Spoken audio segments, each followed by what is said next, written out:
morning, everyone. It is Tuesday morning. Today we're going to do a follow-up from our video last week on the ending diagonal.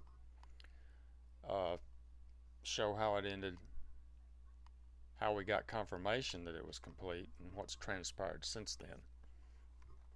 We're working on a Dow chart today. Last week we showed the S&P. Today we're showing the Dow. Both have different patterns. They've all got different patterns. Wilshire value line,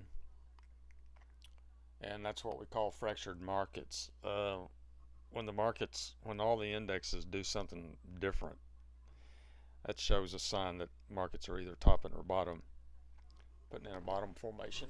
If they were all converging with each other, that would be a signal that they were all doing the same thing and that the markets were going to continue the direction that they're going. So you watch for fractures in markets where divergences take place, and we've really got a lot of that over the last months. Anyway, we start like last week at the intermediate degree wave 4, October 15, 2014. We went up in an ABC for wave 1, ABC for wave 2, ABC for wave 3, and we did a complex correction here for wave 4 that we've labeled W, X, and Y, which simply, as we discussed last week, stands for the fact that it does two ABCs, and that made wave 4 a double flat. And then we did A, B, C for wave 5. And wave 5 was complete here, and the ending diagonal was complete. An ending formation, and the results of the decline is proof of what we were talking about. We said that the decline would be 1/3 back to this point right here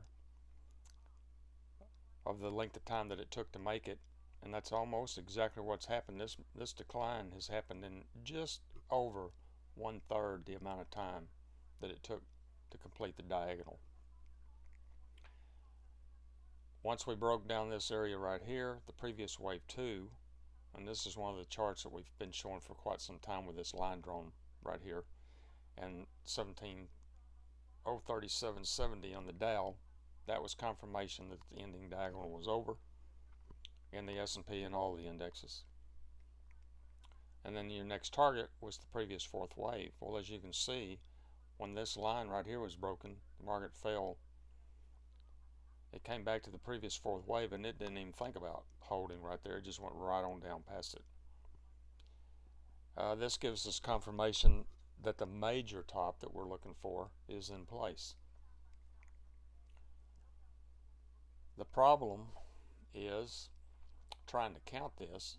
As we showed last week, we would have never thought this little ABC right here was the end of the diagonal. And with this right here, this looked like 3 waves off of the high, which meant we should have got another push higher to this line. But the whole key was this point right here. When this point was broken, we knew that the top was in place, the diagonal was over with. So now we got to figure out how to label this to see where we are.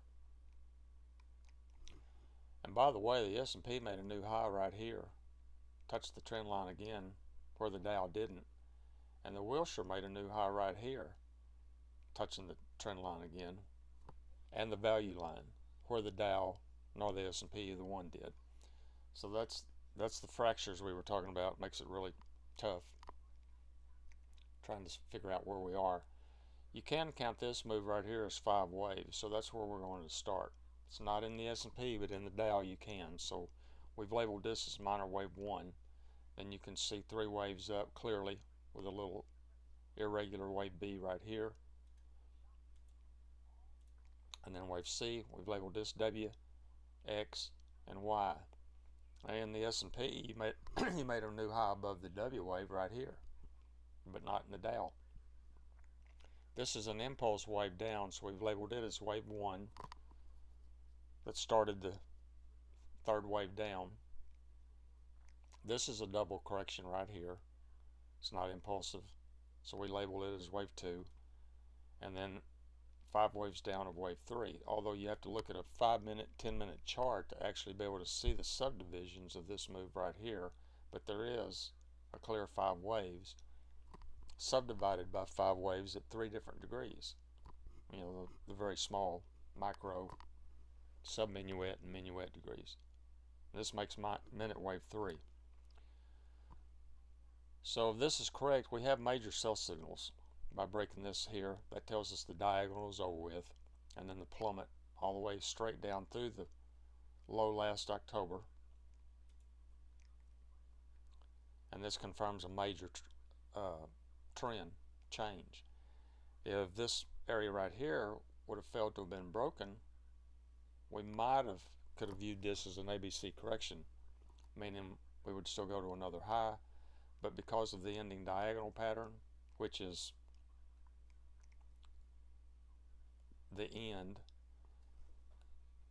and the fact that we've already broken in 1/3 of the amount of time this previous 4th wave, then we'll stay with the fact that a major top is in place. This is the start of a 5-wave decline. That'll be intermediate wave 1. We have 1, 2, and it would best count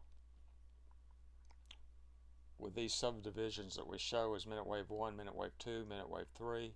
If the current rally and bounce that we're getting was minute wave 4, and then another drop to a new low, minute wave 5, to complete minor wave 3, that would really make the charts start to clean up.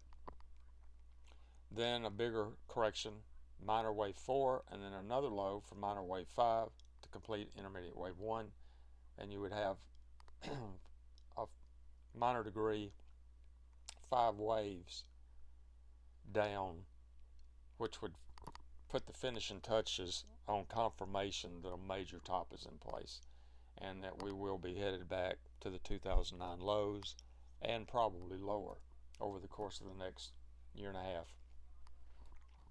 So for now, we're just watching this minute wave 4 take place and see that that's what it is, and then watch to see if we can follow a new low.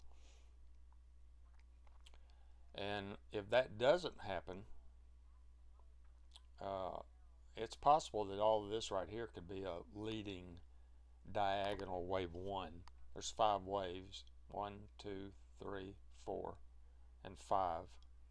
Leading diagonals are sloppy, and that would allow for wave 2, minor wave 2, to be in this area right here, and this be all of minor wave 3. This would be minor wave 4, minor wave 5 to complete intermediate wave 1.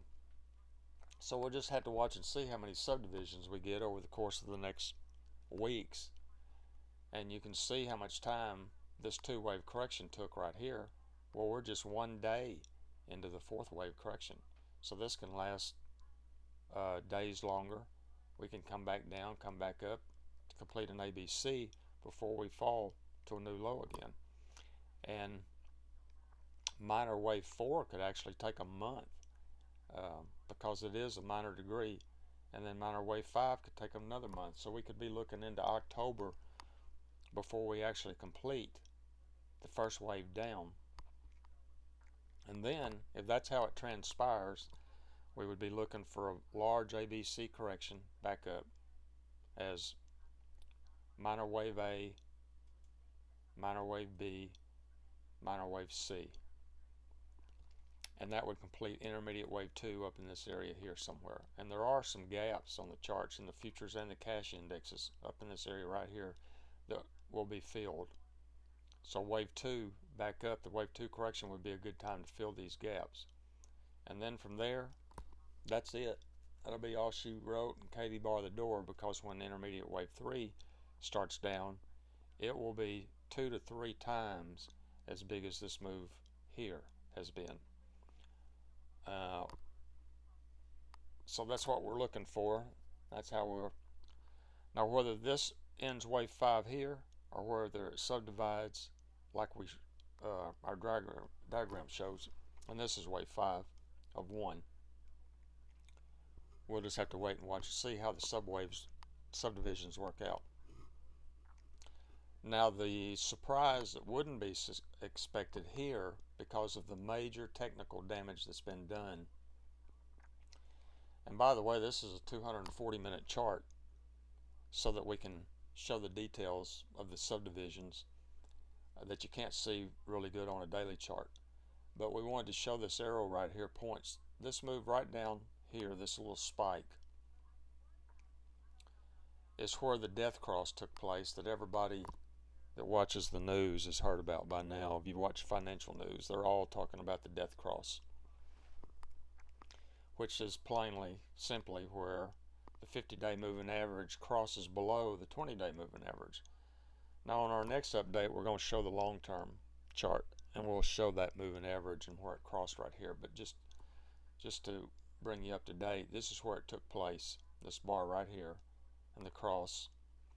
And that is a major sell signal. That's where hedge funds watch the 50-day and the 200-day. So when you broke this area right here, and the fact that the 50-day and the 200-day had crossed down, you can see what the results is a major liquidation of stocks by the hedge funds. And if this diagonal and how it just closed in allowed the 200-day moving average to get really close to the 50-day moving average, so it didn't take very much of a move down in order to make that cross because of the way the top ended in this diagonal formation. So that's it. We just watched for the subways right here. If the market rallied right, it would be totally unexpected for the market to rally back up to this area, this 17,000 on the Dow now, before going lower. Because if that happened, it would